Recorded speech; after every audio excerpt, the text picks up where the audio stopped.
جبکہ دوسرا سٹیبل بتایا جاتا ہے. تو میں بتا دوں کہ ایز اے ہول آج یونیورسٹی بند کر دی گئی ہے. پولیس والے جو تحقیقاتی ٹیمیں ہیں, تفتیشی ٹیمیں, وہ یہاں پر آ رہے ہیں, شواہد اکٹھے کیے جا رہے ہیں اور شاید ہماری بھی انتظار ہے کہ وہ ایف آئی آر کس نوعیت کے کر رہے ہیں. پولیس والے لگے ہیں مسلسل, ایس ایس پی انویسٹیگیشن بھی. بہت بہت شکریہ. ناصر خان داوڑ مردان سے ہمارے ساتھ موجود تھے. خبر سے بریک اور اس کے بعد ذکر کریں گے.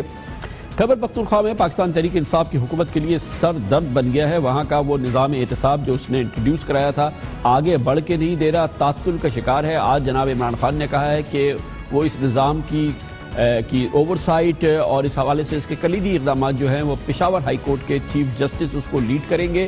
مگر لگتا یہ ہے کہ یہ ناممکنات میں سے شامل ہے. نہ قانون اس بات کی اجازت دیتا ہے, نہ کوڈ آف کنڈکٹ اس بات کی اجازت دیتا ہے. لگتا نہیں ہے کہ یہ گاڑی آگے بڑھے گی اس معاملے پر, لیکن اس کی تفصیلات حاصل کریں گے چھوٹے سے وقفے کے بعد.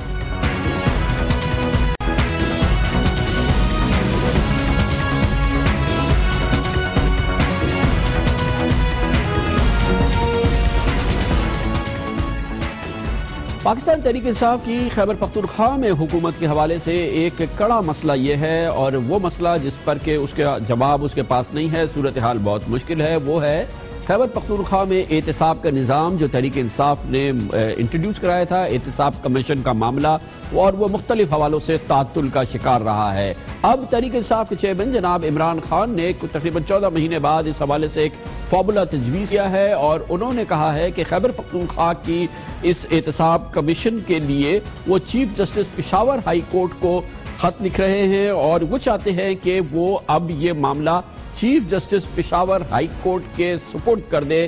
یہ عمران خان صاحب نے فارمولا دیا ہے, تجویز دی ہے. آج اس کا اعلان انہوں نے ایک ٹویٹ میں کیا جس میں انہوں نے کہا کہ خیبر پختونخوا احتساب کمیشن کے ڈی جی کی تقرری chief justice Peshawar high court کریں گے. احتساب کمیشن چیف جسٹس کو جواب دہ ہوگا تاکہ احتساب کمیشن حکومتی اثر و رسوخ سے آزاد ہو. خیبر پختونخوا حکومت اس حوالے سے بل صوبائی اسمبلی میں پیش کرے گی. گویا کہ جناب عمران خان کی تجویز یہی ہے کہ وہ چاہتے ہیں کہ اب یہ خیبر پختونخوا کا احتساب کمیشن پشاور ہائی کورٹ کے چیف جسٹس کو سپرد کر دیا جائے. انہی کی ذمہ داری ہو کہ اس کے چیئرمین کا وہ انتخاب کرے, اور وہی پھر اس کے کام کی نگرانی کریں اور اس کو لیڈ کریں. یہی نہیں بلکہ جناب عمران خان نے یہ بھی کہا ہے ایک علیحدہ ٹویٹ میں کہ تحریک انصاف کا اسی قسم کا ایک بل نیب کے حوالے سے بھی پیش کرے گی جو اپنے مقاصد میں ناکام ہو چکا ہے کیونکہ چیئرمین نیب کو 2 کرپٹ رہنماؤں نے منتخب کیا تھا. یہ معاملہ شروع ہوا تھا کہ احتساب کمیشن کا جب سابق D G lieutenant general retired Hamid Khan نے پچھلے سال 10 فروری کو احتجاجاً استعفیٰ دے دیا تھا. 1 سال کے دوران کے پی احتساب کمیشن کے ڈائریکٹر جنرل کی تقرری کے لیے اخبارات میں 3 بار اشتہار دیا جا چکا ہے, لیکن کوئی بھی شخص مطلوبہ قابلیت کا شاید اس عہدے کے لیے اپلائی کرنے کی زحمت ہی نہیں کر رہا, اور وہ اس معاملے میں پڑھنا نہیں چاہتا, جس کی وجہ سے 14 مہینوں سے کے پی احتساب کمیشن کا کوئی مستقل ڈی جی مقرر نہیں ہے. اب عمران خان صاحب کہتے ہیں کہ وہ کام جو 14 مہینے میں حکومت نہیں کر سکی وہ چیف جسٹس صاحب کرے اور کے پی احتساب کمیشن کا چیئرمین ڈھونڈے. سب سے پہلی چیز جاننے کی یہ ہے کہ کیا قانون مروجہ کوڈ آف کنڈکٹ جو ججز کا ہوتا ہے اعلیٰ عدالتوں کے, کیا وہ اس بات کی اجازت دیتا ہے؟ یہ پوچھنے کے لیے پشاور جائیں گے جہاں پر قانونی امور کے ماہر آئین و قانون جناب لطیف آفریدی ایڈوکیٹ ہمارے ساتھ موجود ہے. آفریدی صاحب یہ بتائیے گا, خان صاحب نے کہا ہے, عمران خان صاحب نے chief justice Peshawar high court کے سے وہ اب انتخاب کریں گے احتساب کمیشن کے چیئرمین کا کے پی کے میں, وہ اس کی نگرانی کریں گے, وہ اس کو اوورسائٹ کریں گے. اور پہلے تو یہ بتائیے کہ کیا ججز کا کوڈ آف کنڈکٹ اس بات کی اجازت دے گیا؟ اگر انہوں نے سپریم کورٹ کے چیف جسٹس صاحب سے اس کی اجازت مانگی, کیا ان کو اجازت ملے گی؟ اس سے پورے قانون میں اور جو ججز کا کوڈ آف کنڈکٹ ہے اس حوالے سے یہ بتائیے کیا یہ ممکن بھی ہے کہ جو خان صاحب نے تجویز دی ہے اس پہ کسی صورت سے عمل بھی ہو سکے؟ نہیں, یہ بالکل یہ انتظامی مسئلے ہیں. ہائی کورٹ آئین کے تحت پشاور ہائی کورٹ یا سارے صوبائی ہائی کورٹ جتنے بھی ہیں وہ آئین پاکستان کی پیداوار ہیں, وہ اس کے مطابق کام کرتی ہیں. وہ اس کو سپروائزری جورسڈکشن حاصل ہے, اس کو اپیلیٹ جورسڈکشن حاصل ہے, اس لیے وہ بطور ہائی کورٹ کے بحیثیت ہائی کورٹ کے وہ کبھی بھی صوبائی احتساب کمیشن کا انتخاب نہیں کر سکتی, اس کی نگرانی نہیں کر سکتا. یہ ہائی کورٹ کا کام نہیں ہے, وہ انتظامی مسئلہ ہے، یہ جوڈیشل مسئلہ ہے، ان دونوں میں ایک بڑی واضح لکیر ہے، واضح لائن ہے، جو ٹرائیکاٹمی آف پاورز ہے کہ عدلیہ، انتظامیہ اور لیجسلیٹو جو ہے، تینوں جو ہیں ان کا اپنا اپنا دائرہ کار ہے۔ اس لیے یہ ہو نہیں سکتا کہ صوبائی احتساب کمیشن کو ہائی کورٹ کے دائرہ اختیار میں دیا جائے کہ وہ اس کا انتخاب کرے، وہ ان کی نگرانی کرے، وہ ہو ہی نہیں سکتا، کیونکہ ہائی کورٹ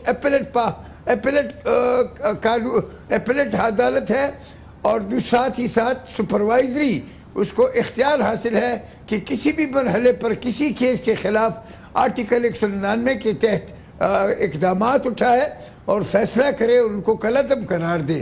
اس لیے یہ دونوں باتیں ممکن نہیں ہیں، ریکنسائلیبل نہیں ہیں۔ بہت بہت شکریہ جناب لطیف آفریدی ایڈوکیٹ ہمارے ساتھ پشاور سے موجود تھے۔ تو پھر آخر اس پہ عمل کیسے ہوگا یہ پوچھتے ہیں خیبر پختونخوا کی حکومت سے۔ جناب شاہ فرمان ہمارے ساتھ موجود ہے۔ بہت بہت شکریہ شاہ صاحب۔ آج خان صاحب نے، عمران خان صاحب نے یہ ٹویٹ کی ہے جس میں انہوں نے کہا ہے کہ احتساب کمیشن کا معاملات جو ہیں وہ پشاور ہائی کورٹ کے چیف جسٹس صاحب کو سپرد کر رہے ہیں، وہی اس کے چیئرمین کا انتخاب کریں گے اور اس کے ساتھ اس کے پورے معاملات کی نگرانی کریں گے۔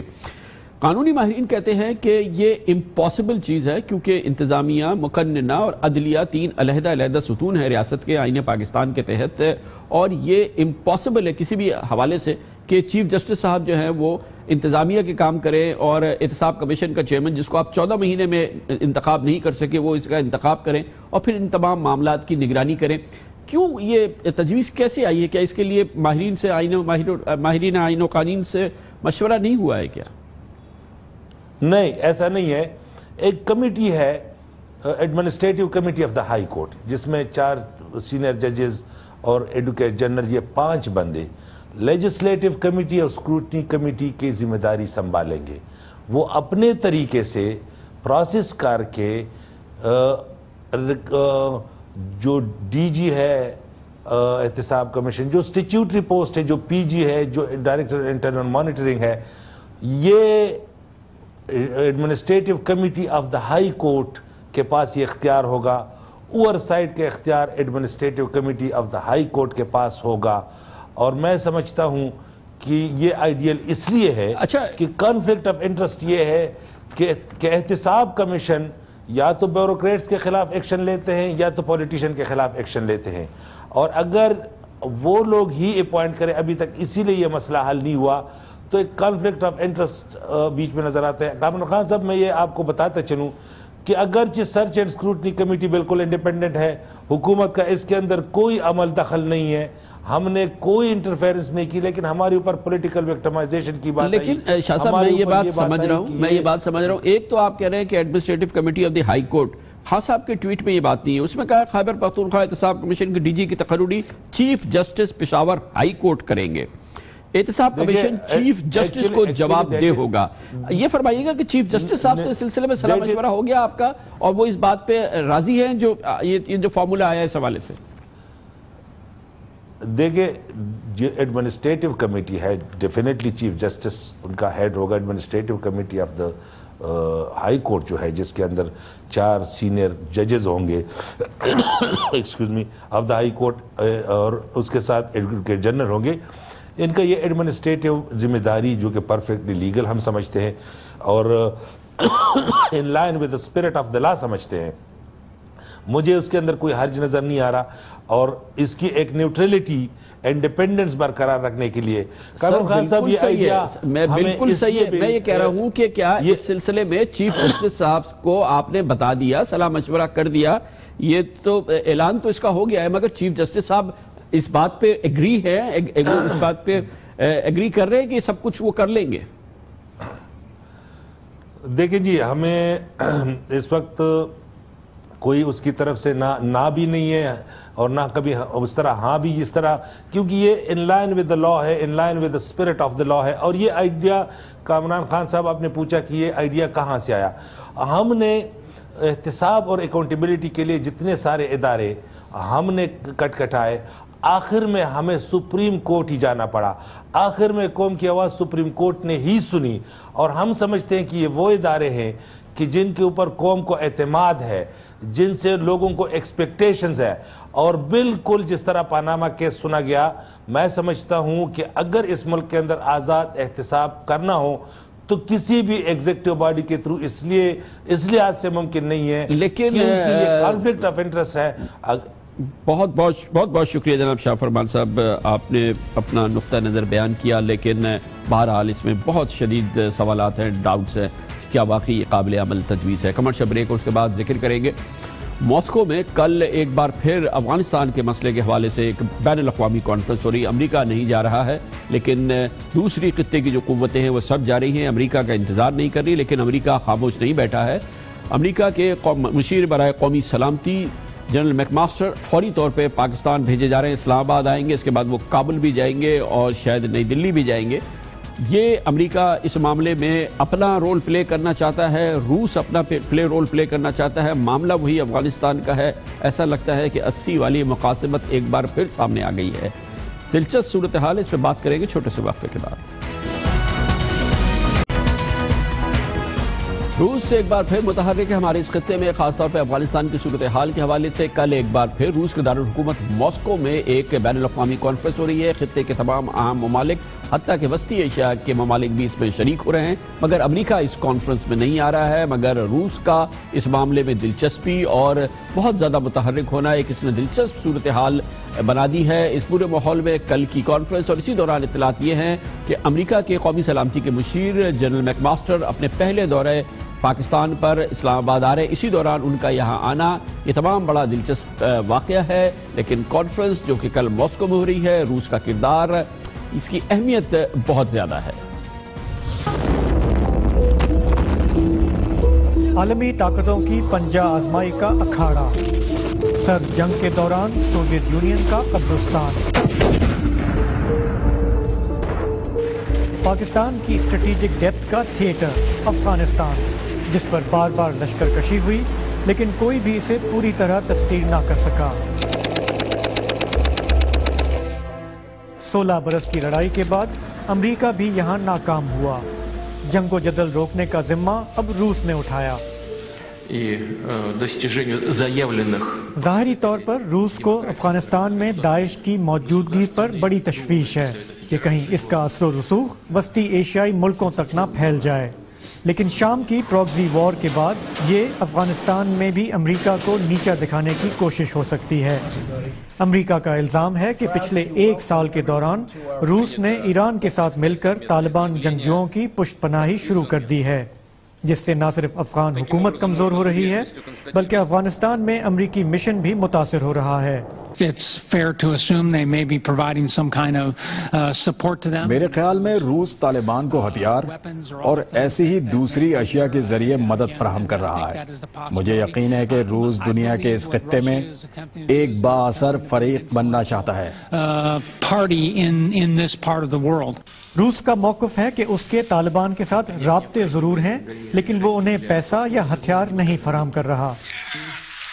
امریکہ نے افغانستان کی لڑائی میں اربوں ڈالر لٹا دیے, لیکن اس کی پالیسی مخمسے کا شکار رہی. نتیجہ یہ کہ امریکہ کے اب بھی یہاں 8,000 فوجی تعینات ہیں, لیکن صدر ٹرمپ کی افغان پالیسی واضح نہیں. ایسے میں خطے میں روس اور چین مل کر اس خطے کا کوئی علاقائی حل نکالنے کی بات کر رہے ہیں.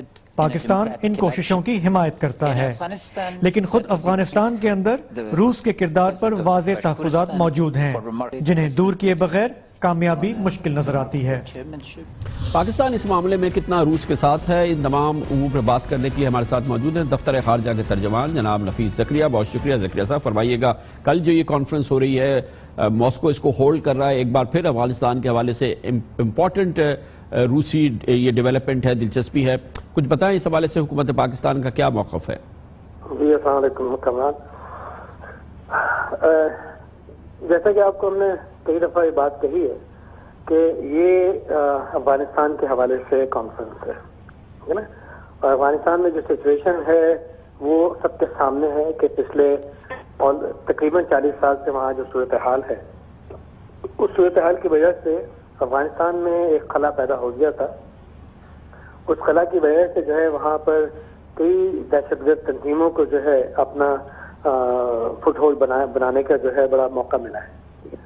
تو یہ ایک بہت بڑا کنسرن ہے، اور کنسرن ان کنٹریز کے لیے جو کنٹریز افغانستان کے سراؤنڈنگ میں ہے، سینٹرل ایشیا ہے، پاکستان ہے، اس کے علاوہ آس پاس کی کنٹریز ہیں. تو ایک ریجن میں اس حوالے سے ایک تشویش پائی جا رہی ہے. بیسیکلی یہی وہ پیمائش تھا جس کی وجہ سے اور جس کی بنیاد پر اور جن کے خطوط پر جو ہے یہ رشیا نے جو ہے اس کے اوپر اپنا انیشیٹو سٹارٹ کیا تھا.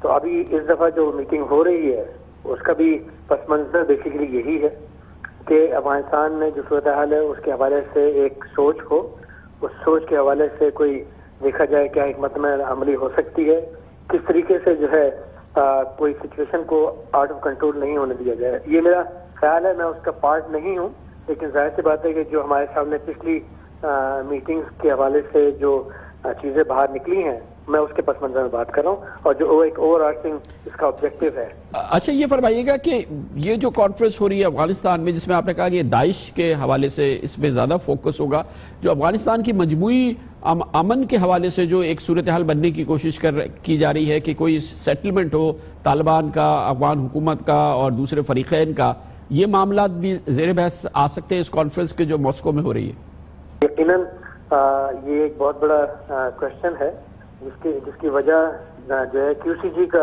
جو ہے عمل یا کیو سی جی کا جو وجود آیا ہوا تھا ہارٹ آف ایشیا کی سائڈ لائن کے اوپر، اس کا یہی ایک پس منظر تھا، یہی ایک وجہ تھی کہ افغانستان میں ریکنسیلیشن جو ہے وہ سب سے امپورٹنٹ ایلیمنٹ سمجھا جاتا ہے کہ تمام جو وارنگ فیکشنز ہیں بالخصوص طالبان جو ہے ان کو افغان گورنمنٹ کے ساتھ جو ہے بٹھانا اور ان کی بات کرانا. اور یہی وجہ تھی کہ کیو سی جی جو ہے وہ فارم ہوئی تھی جس میں پاکستان، چائنا، امریکہ اور افغانستان تھے. تو افغانستان کے علاوہ تینوں کنٹریز جو ہیں فیسیلیٹیٹر تھی. انفارچونیٹلی اس میں شروع میں تو کافی پیش رفت ہوئی، اس کی 6 میٹنگز ہوئیں، لیکن آپ کو پتا ہے کہ اس کے بعد جو سبسیکوینٹ ڈیولپمنٹ ہوئی تھی جس کی وجہ سے وہ میٹنگ اب جا کے اسٹال ہوئی ہے. لیکن ہمیں ابھی امید ہے کہ کیو سی جی جو ہے وہ ایک اہم رول ادا کر سکتی ہے. اس کا اس کے ساتھ کیا کنیکشن ہوگا، میں سمجھتا ہوں کہ شاید جو دوسرے پروسیسز ہیں جیسے کہ ہارٹ آف ایشیا ہے یا دوسرے امن کی جو انیشیٹیوز ہیں افغانستان کے حوالے سے، وہ سب ایک دوسرے کو جو ہے وہ ری انفورس کریں گے. بہت بہت شکریہ. نفیس زکریہ، ترجمہ دفتر خارجہ ہمارے ساتھ ہے. وقفہ، اس دوران آپ نیوز ہیڈ لائن بھی دیکھ لیں، جس کے بعد ہماری آج کی اہم ترین خبریں ان سے جڑے ہوئے تبصرے تجزیات جاری رہیں گے.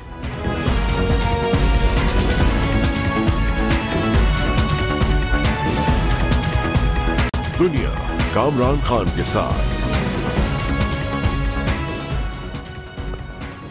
جناب آصف علی زرداری کے 3 قریبی ساتھیوں کی گمشدگی سے پیدا ہونے والی حدت، جس میں پاکستان پیپلز پارٹی پچھلے 3 روز سے شدید ترین احتجاج کر رہی ہے، آج اس میں لگتا ہے بہت زیادہ اضافہ ہوا ہے. گو کہ ہم یقین سے نہیں کہہ سکتے کہ براہ راست اس کا تعلق اسی واقعے سے ہے، انہی واقعات سے ہے جن میں جناب آصف علی زرداری کے 3 قریبی ساتھیوں کی گمشدگی ہوئی ہے، لیکن لگتا یہ ہے کہ یہ حالات انہی سے منسلک ہیں، یہ جڑے ہوئے واقعات ہیں، جس کی وجہ سے آج ایک اور ڈیولپمنٹ ہوئی ہے. لیکن آج ان گمشدہ ساتھیوں کا ذکر کیے ہوئے بغیر ایک جانب کراچی میں سندھ اسمبلی میں سندھ کے وزیر اعلیٰ سید مراد علی شاہ نے وفاقی حکومت کو شدید تھریٹس کیے ہیں، دوسری جانب قائد حزب اختلاف جناب خورشید شاہ نے قومی اسمبلی میں بھرپور تقاریر کی ہے. جناب خورشید علی شاہ کا موضوع یہ تھا کہ سندھ کو بجلی نہیں دی جا رہی، مراد علی شاہ کا کہنا یہ تھا وزیر اعلیٰ کا کہ سندھ کے حصے کی گیس اس کو نہیں دی جا رہی اور گیس کا جو سندھ کا کوٹا ہے وہ نہیں مل رہا. اس کے علاوہ سندھ نے اپنا جو پاور پلانٹ لگایا ہے اس کے لیے گیس نہیں دی جا رہی. یہ تو شکایات ضرور ہوں گی، اپنی جگہ ہوں گی، یا اس کا پس منظر جو بھی ہو، لیکن آج سب سے اہم بات یہ ہے کہ وزیر اعلیٰ سندھ سید مراد علی شاہ نے قومی اسمبلی کے فلور پر، صوبائی اسمبلی کے فلور پر صوبائی اسمبلی کی جانب سے انہوں نے کہا وہ یہ بات کر رہے ہیں، وزیر اعلیٰ کی حیثیت سے انہوں نے کہا کہ وہ سوئی سدرن گیس کمپنی کا آفس، اس پر دھاوا بول سکتے ہیں، وہ لوگ اس پر قبضہ کر سکتے ہیں، گیس کی لائنز بند کر سکتے ہیں. یہ زبان اور یہ جو تھریٹس ہیں یہ انپریسیڈنٹڈ ہیں، اس سے پہلے اس قسم کی بات نہیں سنی گئی، اور براہ راست وزیر اعلیٰ سندھ کی جانب سے یہ آنا بہت ہی غیر معمولی بات ہے. میں ان کو وارن کر رہا ہوں، سوئی سدرن گیس کمپنی کو،